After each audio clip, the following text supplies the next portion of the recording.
Okay. Hello, I'm Marilyn Hamilton, and I'm the founder of Integral City Meshworks and the author of the Integral City book series. I live in the eco-village in Findhorn in Scotland, and we've had a really interesting period of time from the beginning of the COVID and lockdown, and with a lot of other turbulence in world events that includes things like climate change, more recently the war in the Ukraine and Russia, where we've seen refugees coming here. But during this period of time, we've actually been able to create some conditions in Findhorn and the Findhorn community that I think are really deeply embedded in our culture. And I wanted to share them a little bit with the world. One of the people that really has inspired me is David Robinson.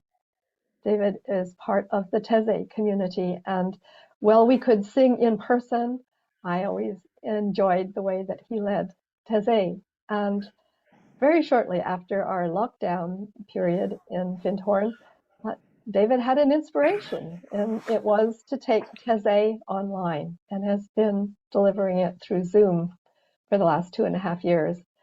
So we're now going back into the world, into more of the ways that we tried to engage with one another directly before all of the lockdown experience. But before we passed too quickly into that, I wanted to have a conversation with David and just invite him to reflect on what inspired him to do this. So David, welcome to this conversation. I'm so glad that you agreed to have a little exchange with me. Thank you, Marilyn. Thank you for asking me. I think we'd like to start, David, if you could just give us a little bit of your background of what makes your heart sing, and how did you get connected with Findhorn in the first place? Well, yeah, I did Experience Week in 2004, and then I came here for many years after that, doing 1 or 2 programs a year. I must have done 20 programs altogether. And I was approaching retirement. I retired at 61 in 2011. And I was living in Caithness and working in Caithness in the far north east of Scotland for the Scottish Environment Agency. And so it seemed a natural thing to come to live in Findhorn. You know, I was very connected to the place and had friends here. In particular, I love singing. You know, I really enjoyed the singing. For me, there was a big opening when I first started singing here. I'm not sure when that was, but maybe 2007, 8, something like that. And so I was very drawn to come here, and I must say I've never regretted it. And I bought a house here 10 years ago, and yeah, pretty content here really. And it's a beautiful area too. You know, there's lots of opportunities for walking and especially cycling. I love cycling. I'm a lifelong cyclist from the age of about 3. I've been on my bike almost every day since then. Not quite every day, but an awful lot anyway. So yeah, everything I did up to it made good sense to come here. It was an easy decision, so I did. And yeah, I mean, what shall I say really? What do you mean a bit about my life or my? Yes, I didn't know that you were working with the Scottish Environment. So tell us a little bit about what that life was like, and what's the difference in living far north in Caithness and then moving down to Forres in the Findhorn community. I'll need to condense it a bit. It's quite a long story, but basically, I could say that I've had 2 careers. The first one was an engineer, an instrumentation engineer, industrial instrumentation, and I worked 3 years in Africa and all over the place. I was away from family an awful lot, and I had a catharsis one day. It was in 1981. I was working in South Africa, and I'd been working an 18-hour shift at this place, and I was just totally burnt out. And I was working on the top floor of this it was a petrochemical refinery, and I was working on the top floor as a huge walk up to the top. And I just sat on the steps on the way up and thought, this won't do at all. This has to change. And I completely turned my back on engineering. I had to kind of do a few months, but within a few months, I was back home and planning a new career. What's the next thing? But what really came across to me, and the reason that I moved towards environmental things, is this place I worked, which was Sasol in South Africa, a huge petrochemical plant. And I realized there was nothing growing there at all. There were no birds, not a blade of grass was growing anywhere. I felt totally kind of devoid of nature, you know, and something kind of switched in me, and I thought, I really want to be with nature in some way, you know, and I want to work with nature. And so soon after that, we moved to the Orkney Islands. We sold it. We lived in Derbyshire, and there wasn't much in the way of work outside of engineering at that time, the early 80s. There was very high unemployment. And so we decided to move lock, stock and barrel to the Orkney Islands. So I bought a small croft on a small island, Stronsay in Orkney, and kept sheep and chickens and goats for a few years, which was a complete contrast to engineering. Okay. And it was great. You know, it was really lovely. And I felt very, very good about it. But unfortunately, I couldn't make a living there. There wasn't enough work. You know, the sheep weren't making enough money. And I only had 14. So we moved back to the Orkney mainland and lived near Stromness.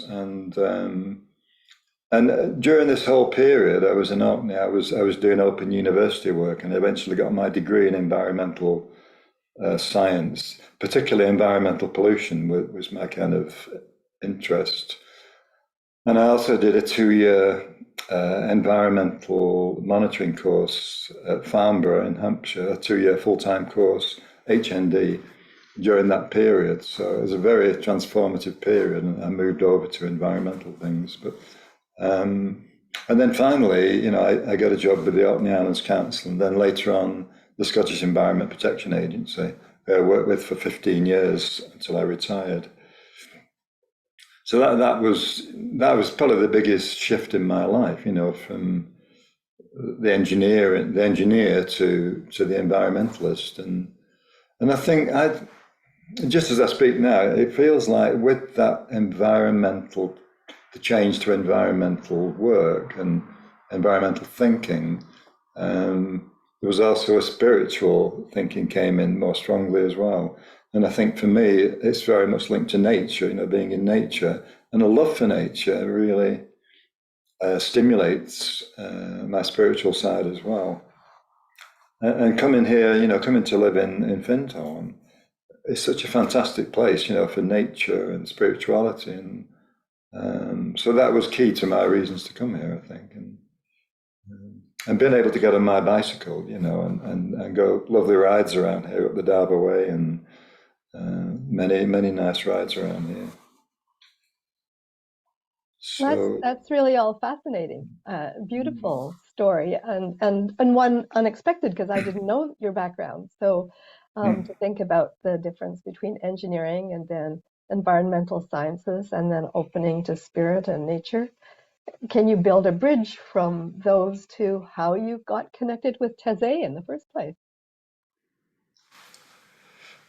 well, yeah, of course, you know, I came across singing again here. I did enjoy singing at school. You know, we used to sing these very lovely English hymns in school, you know, and I used to feel quite moved by them actually, but it wasn't very cool to enjoy hymns, you know, when you were 13 or 14 or something, but I secretly enjoyed them. But so when I came here, I particularly remember going to Sunday Taize at what was then Shambhala, which was a Buddhist centre, more or less opposite the gates of of the park in Findhorn. It's now a private house, but so we did the usual format for Sunday Taize was a couple of dances first, and which often involved looking into each other's eyes. You know, this was a bit mysterious to me to do this. You know, quite scary and challenging. You know, but also very moving. You know, something. So we did, you know, a dance where we looked deeply into each other's eyes, and and I felt just a big kind of softening, and I felt quite emotional. And then we moved through to the main room where the singing happened and sat on the floor and started singing. And I think we sang, maybe it was Blibet Here. Mhm. And and I just opened, I just started crying. And I can still connect with the feeling now, actually. There was this deep sense of, wow, what's this about, And I think I realized then that singing, was one very positive way for me to connect with spirit, And so, and yeah, so every time I came, I would go to Taize and really enjoyed it. But it was always somebody else leading, and I remember at that time I wouldn't have been confident about leading. I was, because I've always been I was an only child, and it was a very quiet household, and maybe not socialized deeply. My parents didn't have many friends and so forth, so I always found it a bit difficult to stand in front of people and do things. But gradually, I enjoyed Taize more and more. And then when I finally came to live here, I'd been going to Taize for a few months, and John Abdi, who used to lead Taize on a Monday at Cluny, had decided he was going to stop doing it. And he came to me and he said, would you like to be a Taize leader? I said, oh, don't know about that, But anyway, I said, I'll give it a go. So I did. And it was quite nerve-wracking, if I'm honest, it was very nerve-wracking. And I sometimes didn't sleep well the night before. If I was leading, I used to lead on a Tuesday, So it took quite a while to feel comfortable. And even now, sometimes, if I'm not in a great space, I don't feel 100% comfortable doing it. But mostly, I really enjoy doing it. And we're back at Cluny now. I'm leading on a Monday and Wednesday at the moment at Cluny because we're very short of leaders there. But I'm really enjoying it, and hearing the other harmonies as well. It's a bit different to Zoom, but Yeah, Zoom is wonderful. It's a slightly different thing, which maybe I can yeah, talk about it later. is. But Yeah, it's yeah. fascinating to hear your story about starting with Teze and singing, because I can identify with that. I when I came here, I knew of Teze, but I had never participated in it, and so I started in the nature sanctuary, and I would go every morning live, and I've never been able to hold a tune. There's some reasons from my childhood that I think I ended up with what I call auditory dyslexia. Like I can't remember a tune. But there was one day after about 3 months of going to Teze, and I was walking back over to the sanctuary as our schedule and calendar would allow, and I realized I was actually singing a tune in my head. I was remembering something, and I went, "Oh, something's changed. My brain is changing." And just from, Mm, the wonderful repetition. So mm, I've been fascinated with not only the spiritual uplift of Teze, but that it actually has a way of embodying itself. And I think that happens also. You remarked that the in-person Tezes often, certainly on Sundays, had the dances, had the universal dances in them as well. And also that was not a familiar thing for me either. So it's another way of sort of embodying the mm, spirit and the word. So thank you for sharing your story, which, yes, if somebody asked me to lead Teze, I would feel quite apprehensive at it. And in fact, I've been fascinated with how you've adapted it for Zoom. Did you, I want, before we go into that, you have remarked more than once on the calls that you've gone to Teze itself in France. So how mm. did you get there and when did you go? It sounds like you've even been more than once. Yeah, I think I first went 6 years ago, and it was Adam, Adam Pova, who had been wanting to go. So we decided to go together. So we drove down to Teze together and camped. And yeah, I was quite blown away with it. It's a very beautiful experience. There's something about, you know, the way they do it there, okay, it's Christian, but there's nothing dogmatic about it. It's very gentle. It's, come if you wish, and there's no pushing or anything. And yet you see thousands, especially young people, there's 5,000 people at Easter usually turn up there. And I would say 90% are under 25. And they're so engaged with it, and they're such lovely people, and it's just being in that atmosphere, that's and I used to go in, there's 3 services a day, and they sing about maybe 6 songs during, say, 40 minutes, something like that. And it was just nice to go into the Taize, this huge Taize church, about 20 minutes before the start, and just sit and and meditate. And that, as soon as the first time and every time I went in there, I just felt very connected to spirit and very peaceful. There was something very beautiful about the atmosphere in there. And so I've been back maybe 3 times since that. I spent 6 weeks there one time in September and October, and staying in a campsite just down the road. There's a very nice campsite nearby. But you can actually camp or stay at the community itself. Yeah. But just a lovely experience. And it was nice to, having sung the songs, in Cluny here, to go there and do it. It's a little bit different, the format and everything, but it really consolidates my love of singing. And you had this lovely thing sometimes that happens at Taize in the church, that there would be somebody, very often everybody's singing the soprano, even the men are singing the soprano. It's just how it happens there. But you sometimes hear somebody else singing another part, but a few times I kind of drifted, 2 people, myself and somebody else, drifted together and kind of sang together, maybe an alto with a bass or tenor or something, And so sometimes there are these little pockets of singers, singing in harmony in this big church.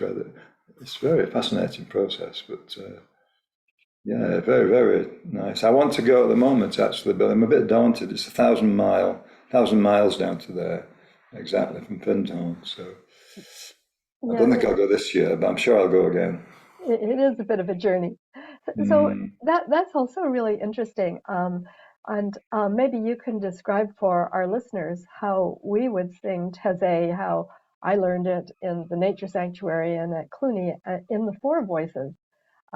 Because is that something that was introduced here by, was it Barbara Sotina who started the Taize here, and because she's such a musician, introduced it as 4 voices? Could you explain how that worked? My understanding is that originally there were just 1 or 2 or 3 people singing Taize, and it would be Barbara and Ian and somebody else maybe, and they just sang 1 or 2 voice parts, and gradually it took a long time, I think, over the years for enough people to come to hold all the voice parts, and Barbara would presumably do a bit of teaching, and then slowly the current way of doing it built up, which is to start the bass first, then alto, then soprano, then tenor. So we kind of come in that way, and we get through about 6 songs in half an hour, something like that, and it's a very beautiful process. And what I remember in the Nature Sanctuary, and I think we did the same thing in Cluny. We would actually sit in a circle, and we would have the bass, the tenor, the altos, and the sopranos. And of course, in the Nature Sanctuary, where Ian Turnbull had created such a beautiful mandala on the floor, it was really beautiful to just have the voice locations. And we had little cards that marked them. And I know that we've also transferred that practice over to the singing chamber, which is more an outdoor opportunity. But I didn't know that in Taize the voice parts are not so. No, you don't sit in your voice parts in Taize. The cantor, one of the brothers is on a keyboard, and he also sings.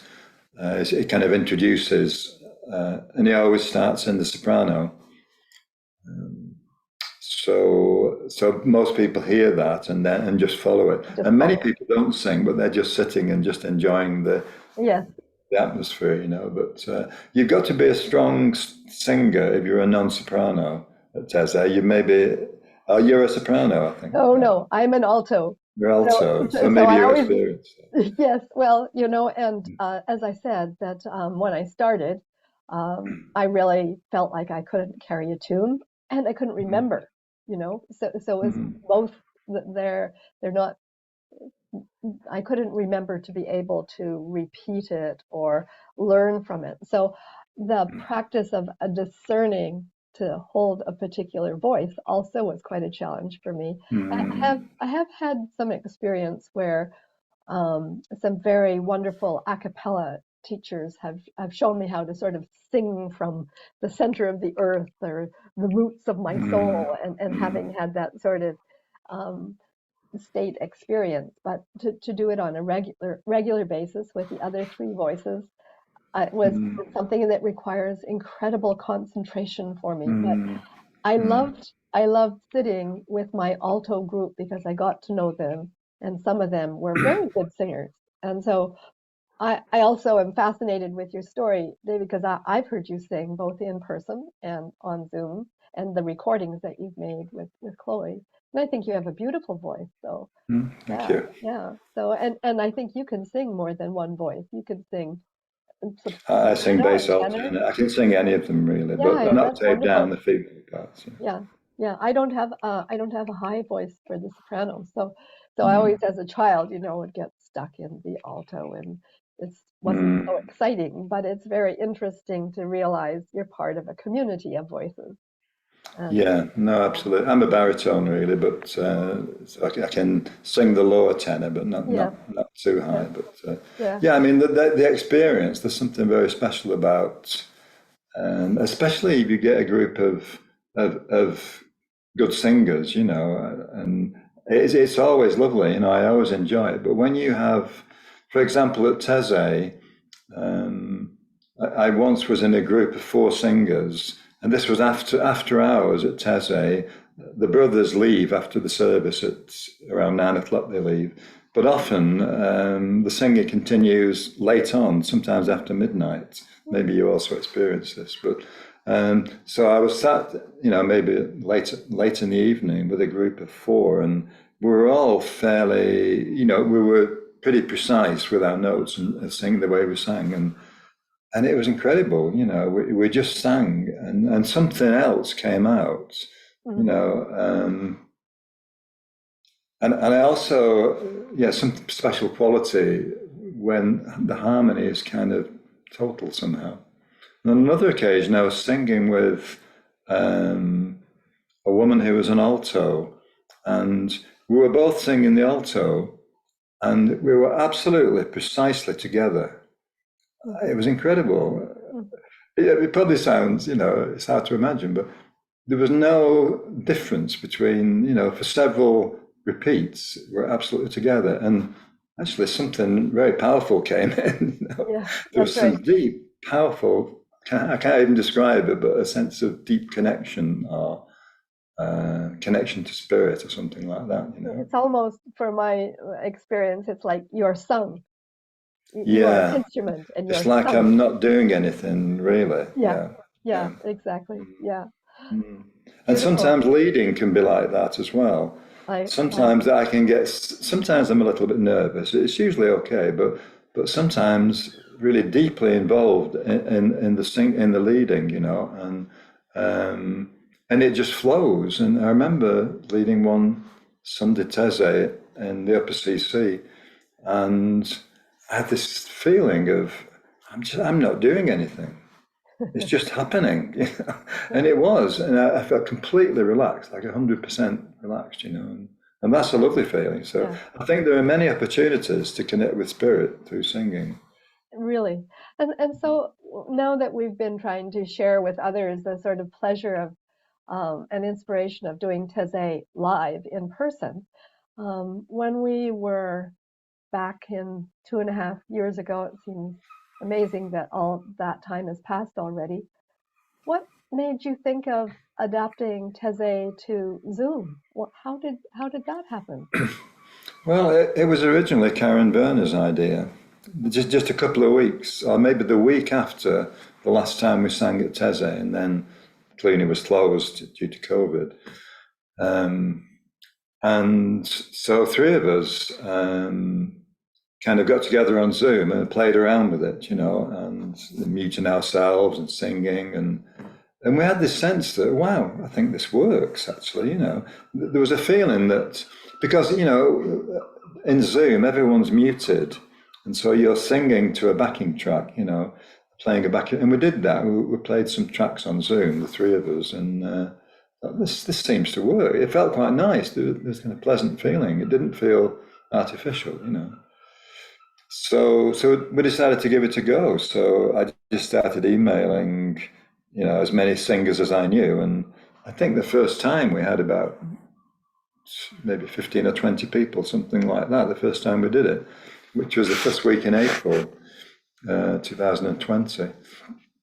And everybody said, "Wow, this is so good."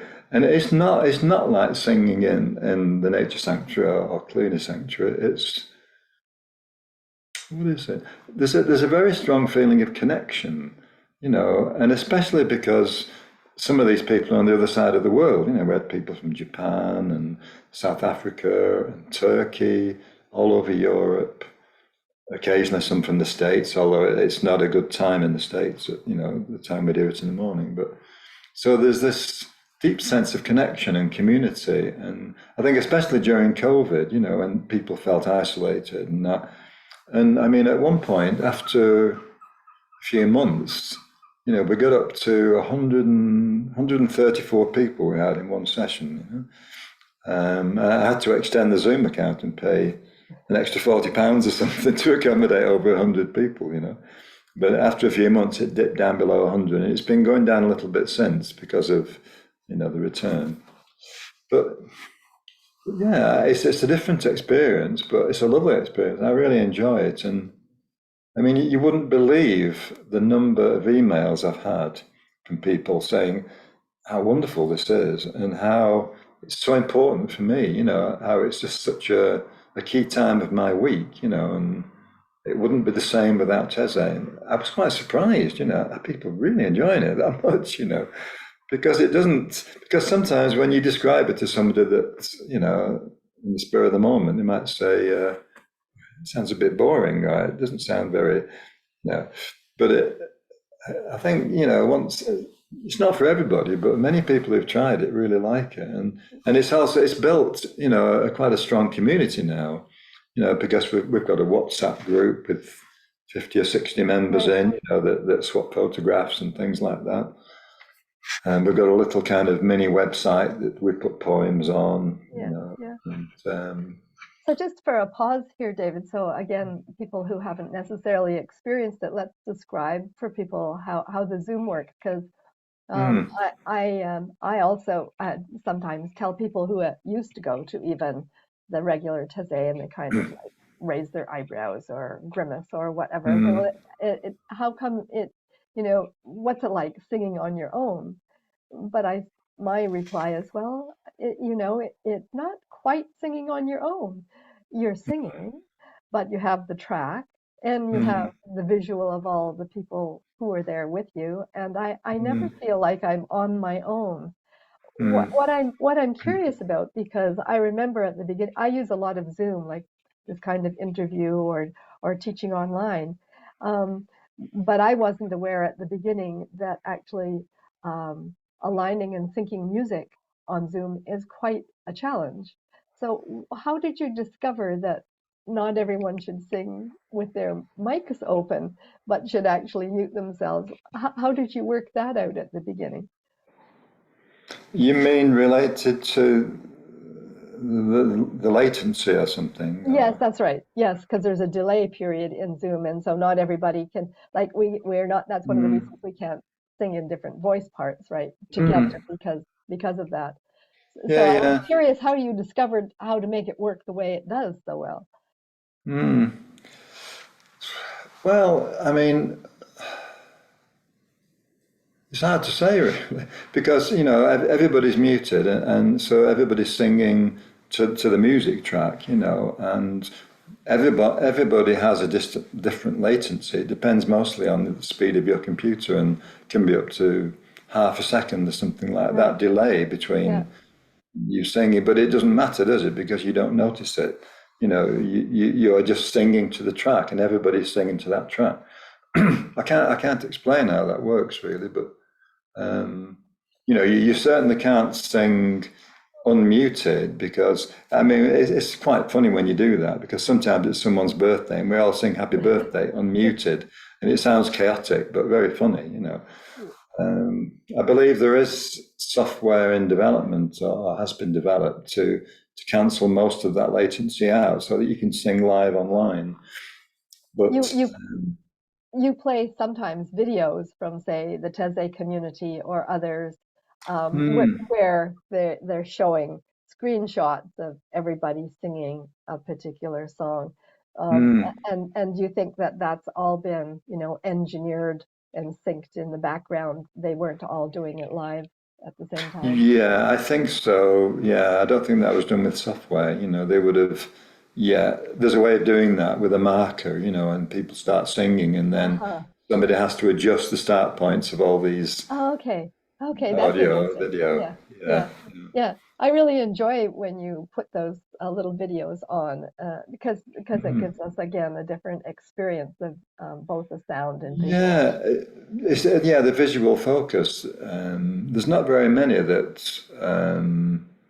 I use, and I don't do it every time, but yeah, sometimes it feels appropriate, and I think you're right. It's an extra dimension, to. I wonder if it's sometimes, people kind of forget the singing a bit and just get a little bit interested in the video, but I guess that's okay as well. It's still. Yeah, It's a way of kind of spreading the word in a way, isn't it? yeah, Seeing it is. these young people Yes, together singing, yes, yes. You've chosen some lovely tracks. That young child who sings the Hebrew song is oh, of yeah, course the special. Shalom Favorim. Yeah, Yes, that's right. yeah, young And Dutch girl. Yeah. so I'm now curious also, because you have done some recording in this time period. So like you and Chloe have recorded several songs. Were you in the same room when you recorded them, or have Oh you? no, no, no, no. So how Well, how did you do that? she recorded herself using a decent microphone, with her guitar, singing, say, the alto part, and then she would email that to me, and I would play that and record on my microphone, um, at the same time. That still brings a latency in, but it's possible. I learned how to use Audacity. Oh yeah. Audacity is open source music development program, and there's a very simple command in there that it shows you how to measure the latency. Like 198 milliseconds or something like that, and you can go back and just enter that in the box, and you can eliminate the latency, and it removes the latency, and so it sounds as if you're singing in the same room. Yes. So I'm curious because now that I know you have a background as an engineer, is this background a little useful in that it makes you fearless to give this technical approach a try? Because I can imagine there would be a lot of singers who would go like, "Oh, I can do this in person, but don't ask me to do this, with a technical online."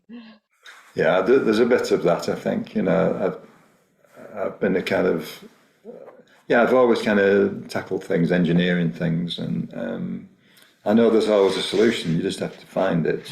There's usually a solution, but and I also found it very interesting to do that kind of stuff.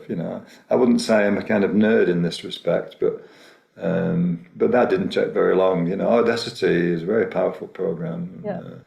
I Yeah, haven't done very much with it. Have you got it too? I've actually used it for Yeah. recording voice and storytelling and that sort of thing. And Mm, also, yeah, it's very flexible. Yeah. So no, that's mm. interesting for me to know that you've used it that way. Uh, And sometimes there's the engineering, the kind of technical stuff, knowledge is useful in clipping video. Sometimes there's a nice video or a nice audio that I want to use, and with Audacity or with a video program, you can kind of edit it and remove bits and so forth, Yeah. and make it. Sometimes they're too long, because I'm aiming for 3 or 4 minutes for a Taize song to fit Yeah. 7.5 hours. Yeah, you do a very good job of time management, and I'm fascinated how you have developed the playlists because you have, a lot of variety. And when you first started to send them out by email, I'm a person who actually uses your email, um, that the copies into the email, because I actually don't have the songbooks, so I'm very, I have a lot of ease with the computer itself, but I haven't been able to figure out how do you manage to get those playlists in such a well organized way? What method that you use? Do you mean the music in the email, Yes, right. particularly? Yeah, Yeah, I mean, as far as that's concerned, that's just I have to. I just scan. I've got permission to use the books. I just scan, for example, the page of music, and that usually comes in PDF, and then I convert it to JPEG, and Mailchimp will insert the JPEG into the email. It's as simple as that. You just go to gallery or whatever it is. yeah, You can store all the kind of images there. So when I'm doing the invitation, I now have all the scans of all the music in a folder in Windows Explorer. So I just go in there, pick the 7 songs to download to Mailchimp, and then insert them from there into the MailChimp email. And then the next time I'm doing an invitation, I would just delete that playlist and then start again. and just copy more JPEGs into the Yeah, that you want. yeah, yeah. And the same with Eileen's guidance, I kind of copy that into to send to people if they haven't got it, but mostly they've got the book. Right. And how do you have like timings on everything so that you know when you're putting together the half hour for Tuesdays and Oh Thursdays? yeah, I mean in Windows Explorer you can have a column which says length. It gives you the length in minutes and seconds. So, for example, Ancestors Sky People is about 6.5 minutes long. That's one of the longest ones. So I'm always a little bit cautious. Maybe I'll only have time for 6 songs if we do that one. Yes, well, I'm a great admirer of how you've managed to put the playlist together and It's then quite manage. fun. You enjoy it, and that Yeah. shows. And and so, how far ahead of time are you putting the playlist together? Do you do it a day or so, or a week No, in I advance? just do it the day before. Wow, Yeah, that's just really if I fast. send the invitation out for Tuesday, then I'll for Tuesday's session I do the invitation on a Monday morning. And then what's your inspiration for which songs you'll choose? I read Eileen's guidance first, Oh, and I also have regard to seasons or the date or something like that, whatever's significant, and just I don't know, just a bit of intuition around that information. And I often start with the 4th song, which is the song right after, because we always read Eileen's guidance after the 3rd song, Eileen Caddy's guidance. So the 4th song I try and relate to Eileen's guidance, and often the session kind of blossoms around that. And actually, I always do 3 Teze songs before Eileen's guidance, and then 3 songs from Barbara's book, Songs of Heaven and Earth, after that. So actually, the tempo, the energy increases, as we go through, and nearly always finish up with something to dance to at the end. And I like that progression from, it's kind of deeper at the start and then lighter and energetic and embodying it towards the end. yeah, yeah. I love it too. I really appreciate it. I see you moving quite a bit, when there's, Yeah.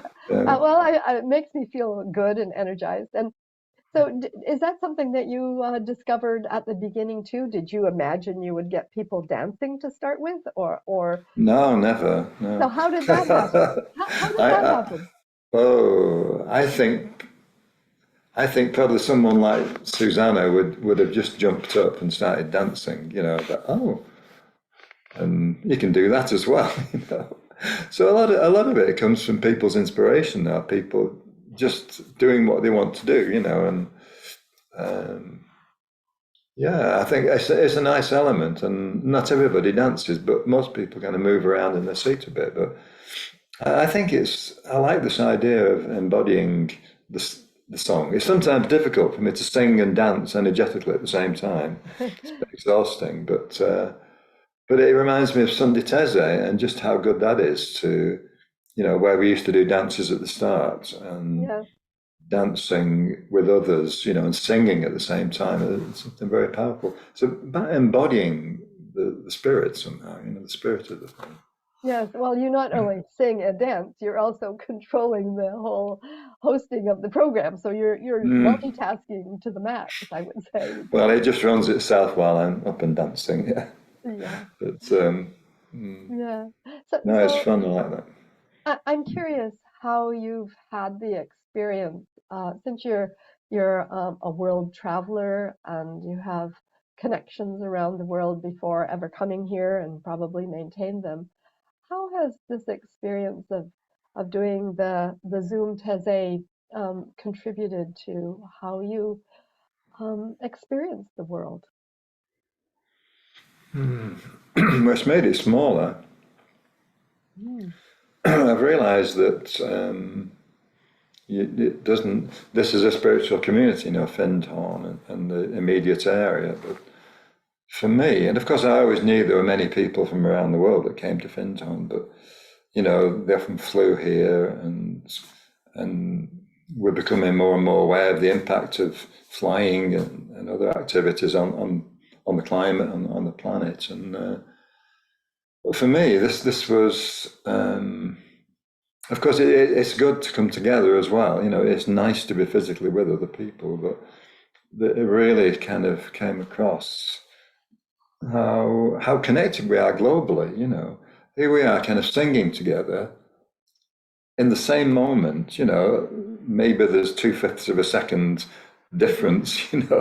But actually, it's like we are together singing, experiencing things. And Um, so in a way, it's made the world smaller and perhaps made me more aware of the world. It's hard to express it really, but yeah, because I also, yeah, I'm keen. I have this awareness too, which is sometimes difficult to deliver, but that we have to adapt to people around the world. That I'm aware, for example, that when we read poems, it might be sometimes it's difficult for me to understand the poem, but somebody in Japan whose first language is Japanese is going to. So how can we keep it simple? And it's like it's better to keep it simple in most cases to communicate better, to try and. So I'm always aware, are people feeling isolated with what we're doing, and how can we, and these people are the other side of the world with different languages, how can we make it more meaningful for everybody? It's not an easy thing to do. Um, for example, I quite like playing about with spotlighting. Like sometimes there's songs that you can drum to, Yes. and and there's Takea in Osaka playing her drum. So kind of spotlighting her kind of brings her right into the circle somehow. And then somebody else in Germany or something. And so I am aware of this globality. Um, and in fact, I mean, it's run a parallel with my spiritual practice, really, because my spiritual practice is very much now about globality, about oneness, about realizing that I'm not an individual, that I'm connected intimately to everything. And I think this Zoom Teze has helped to bring that out, to make me more globally aware of um, actually, it's just all one thing somehow. Mm. It supports that kind of that practice really. And have you discovered through how people are connecting with you in emails that it's meant something comforting to them, maybe in how they're experiencing turbulence locally or regionally? I think so. I could say that many people have got serious issues in their lives, relationship issues or health issues. And of course, we do the breakout rooms as well. So you get to know people quite intimately. But yeah, I mean, they say, a lot of people write or say to me that this is very good for them to be able to come along with this group that they know quite well now and sing together and sometimes share if they come to the sharing. Yeah, many people say how important that is to them. It's like a bit of a haven or an oasis in what could otherwise be a grim day or something. So I feel good that people get that out of it, are able to access something to take them into another realm in a way, take them out of their kind of issues and problems. And Yeah, so I think that the breakout rooms was something that you also gradually offered in. How did that start, and what has been the value of the breakout rooms? I think that was someone's suggestion again, that, and I think I'd been doing an online program with the foundation, and I think that was the first time I really used breakout rooms to any degree, and I realised that this is a very nice way of communicating with a few people, to step out of this big group maybe and into a small group. So I thought we'll give this a go in Taize. And somebody else, I think, suggested it as well in the Taize group. But I usually split into four people, 4 people per room if I can. And yeah, we have very deep sharing sometimes. And you wouldn't think that you were thousands of miles apart in some cases, that. Right, very So intimate something and that people could never do without Zoom, not just with Teze, but without Zoom really, or without that ability, the opportunity to connect with somebody afar. yeah, I think it's really beautiful, and I know for my own schedule, I'm not able to participate in your breakout rooms. I do it in many other places, but I thought that was a huge extra added value that you gave for people to have that opportunity. So it's Mm. really nice to know the depth and the trust that people have developed with one another. Yeah. It's also, I should have added, an opportunity for people to connect with the Findhorn Foundation as well. There's one person in Japan who came here quite a bit in the late 2017, 18, something like that, but can't afford to come anymore. And actually longs to come, but can't afford to. But Right. for her, she's been to almost every session since we started in Yeah. April 2020, and it's really very amazing. But she's not the only one, many people. So they're connected to the foundation as well as to each other. It's helping to spread this kind of network of light, isn't it? The focus is Findhorn, really, on all that we do.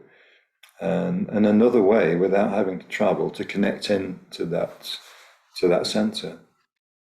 Yeah, it's really, I think you've given people an opportunity to discover leadership they didn't know they had in both this way, and maybe you can tell us how you got the idea to invite others to host the Sundays and how that's worked out. Some of those people, how did that work? Yeah, I like the idea of. I'm trying to move away from being self-centered and doing everything, which is an old pattern of mine, is to do everything. But also, you know, I could see that there were some good musicians, and people who really looked as if they could make a good job of it. So we started, and initially we had a few Teze leaders from Findhorn, but gradually people that hadn't led before from all over the place, from Japan and Germany, um, decided they would have a go. I kind of invited most people like that to do it, and most of them did it straight away, you know, but they tell me too that they get a lot out of this, you know, and it's going to help them to in a supported way because I'm still playing the music, you know. Yeah. But I leave the design of the whole thing to them, you know, with very few guidelines really. I prefer them to stick to a rough format of what we do, but they bring their own choose their own music and poems and prayers and things like that, and so it's a creative process for them as well. So, and I think it adds variety for people, and it also gives me a bit of a rest as well. You know that I just have to push the buttons, which is very easy as long as nothing goes wrong with Zoom. You know, I've done it so many times now that it's very easy to host the session. So yeah, it's relaxing for me too. And so when you put those playlists together, do you spend a lot of time with some of those co-hosts, or have most of them, have you managed to develop a relationship and they know what songs they want, and you just do your regular? Yeah, for Sunday Taize, I just say, please send me your list by Friday. Uh-huh. But if you've any doubt about, because sometimes I don't have the track, you know, they want to do a certain song out of the songs of Heaven and Earth book, but not all those songs have been recorded. Uh-huh. Some of them, about 30 more we've recorded ourselves, you know, between Chloe and Annette and Birgit and other people have done our own recordings, but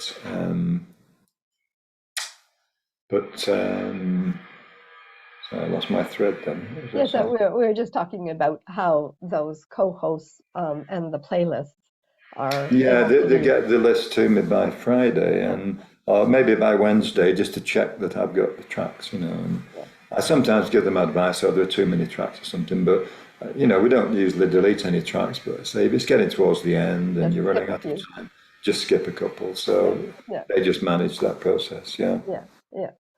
So yeah, you all make it very elegant and enjoyable for all of us who are Good. participating. So David, I know that one of the impetus for me of doing this interview is that you're changing your connection to the Teze Zoom. What would you like to say about how you think this contributes in a cultural way to the Findhorn community or the Teze community? I think you've created something that's an extremely valuable gift, and I'd love to know what your perspectives are.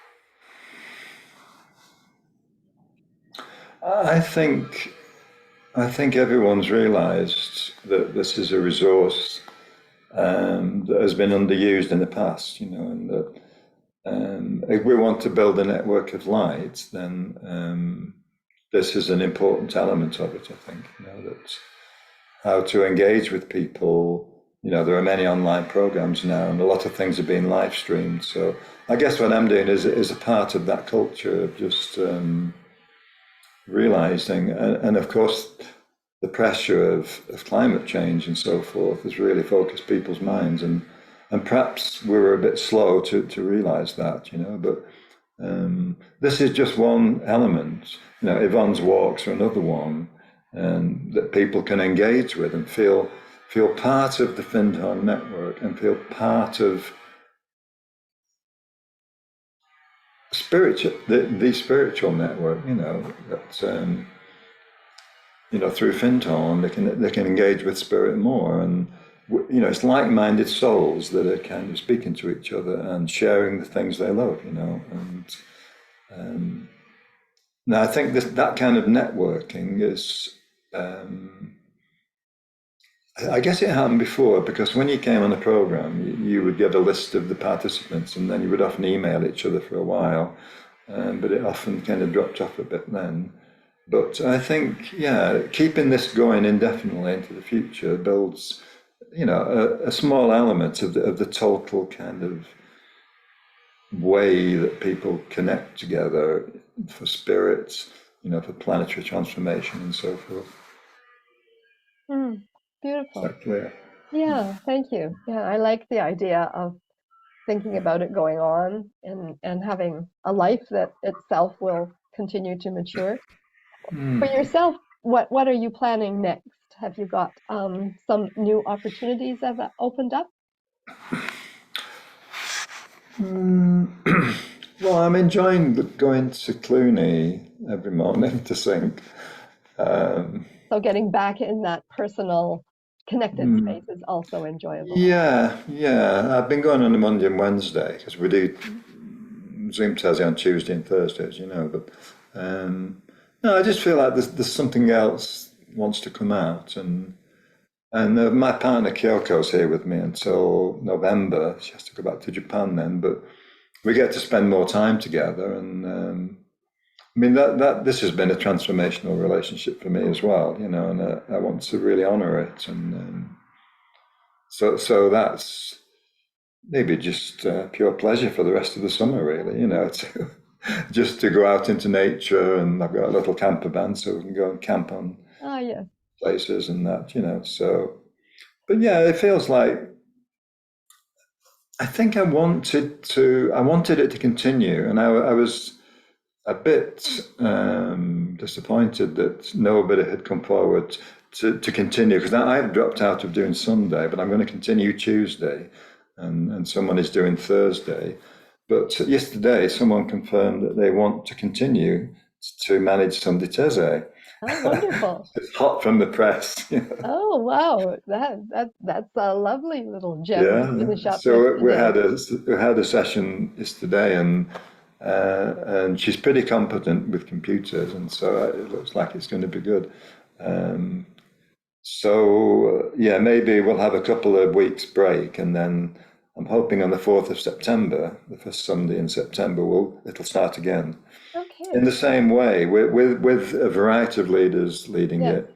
I'm going to hand everything over to her to manage. Apart from MailChimp, I'm going to keep administering the MailChimp account. It's a bit complicated to move that around, but that's No, not a big thing. that's But wonderful. Well, that gives me a lot of encouragement because I know I have wanted to do a Sunday Teze, but I've had limited bandwidth, but I have accumulated a playlist and a theme. So maybe I'll finally get to do that. that'd be great. So, so I just like to thank you so much for having this discussion and sharing with us your background and how you've been a leader yourself, I think, in supporting and really making a very rich culture for us during a period of time when it would have been easy to feel isolated, but you've given us an opportunity, as you say, to see the community and City of Light online, alive on Thank Tuesdays and you. Thursdays and Sundays. And so I want to thank you on behalf of everyone. And I look forward to being able to share this story. Thank you, Marilyn. Thank you for asking me along. Thank you.